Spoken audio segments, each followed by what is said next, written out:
ચાંદીપુરા વાયરસનો કહેર, 5 બાળકોના મોત, વધુ 13 મામલા સામે આવતા કુલ શંકાસ્પદ કેસ 84 થયા. ગુજરાતમાં ચાંદીપુરાના વધુ 13 શંકાસ્પદ કેસ નોંધાયા છે. આ સાથે જ રાજ્યમાં કુલ કેસો આંક 84 થયો છે અને તેમાંથી હાલ 9 પોઝિટિવ છે, જ્યારે અન્યના સેમ્પલના પરિણામ આવવાના બાકી છે. વધુ 5 દર્દીના શંકાસ્પદ ચાંદીપુરાથી મૃત્યુ થયા છે. આ સાથે જ મૃત્યુ આંક વધીને 32 થયો છે. ગુજરાતમાં વાયરસ એન્કેફેલાઇટિસના કુલ 84 કેસમાંથી અમદાવાદ કોર્પોરેશન, અરવલ્લી, બનાસકાંઠામાંથી 2, જ્યારે સુરેન્દ્રનગર, ગાંધીનગર કોર્પોરેશન, ખેડા, મહેસાણા, નર્મદા, વડોદરા કોર્પોરેશન, રાજકોટ કોર્પોરેશનમાંથી 1 કેસ નોંધાયા છે. હાલની આ સ્થિતિ પ્રમાણે પંચમહાલમાંથી સૌથી વધુ 11, બનાસકાંઠામાંથી 8, અમદાવાદ શહેરમાંથી 6 શંકાસ્પદ કેસ નોંધાયા છે.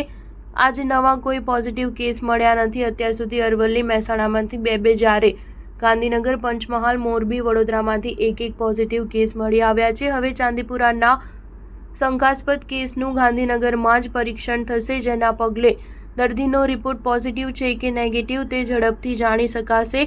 રવિવારે બનાસકાંઠામાંથી 2, જ્યારે મહીસાગર, ખેડા, બનાસકાંઠા, વડોદરા શહેરમાંથી 1 દર્દીના મૃત્યુ થયા છે. ગુજરાતના વાયરસ એન્કેફેલાઇટિસના 46 દર્દીઓ દાખલ છે અને 1 દર્દીને રજા અપાઈ છે. વધતા કેસને પગલે આરોગ્યની ટીમ દ્વારા કુલ 18,729 ઘરમાં સર્વેલન્સની કામગીરી કરાઈ છે. અત્યાર સુધીમાં કુલ 1.16 લાખ કાચા ઘરમાં મેલિથિયન પાવડરથી ડસ્ટિંગ કરાયું છે. દરમિયાન સુરતના સચિન વિસ્તારમાં રહેતી 12 વર્ષની બાળકી શંકાસ્પદ ચાંદીપુરામાં સપડાતા સારવાર માટે નવી સિવિલ હોસ્પિટલમાં દાખલ કરી છે. સુરતમાં આ પ્રથમ શંકાસ્પદ કેસ નોંધાતા આરોગ્ય તંત્રમાં દોડધામ મચી ગઈ છે. અમદાવાદની અસારવા સિવિલ હોસ્પિટલમાં ચાંદીપુરાથી 1 બાળકનું મોત થયું છે. અત્યાર સુધી સિવિલમાં શંકાસ્પદ ચાંદીપુરાથી 6 બાળકના મૃત્યુ થયા છે. હાલ સિવિલમાં 2 બાળકો સારવાર હેઠળ છે, જેમાંથી 1 બાળક હાલ વેન્ટિલેટર પર છે.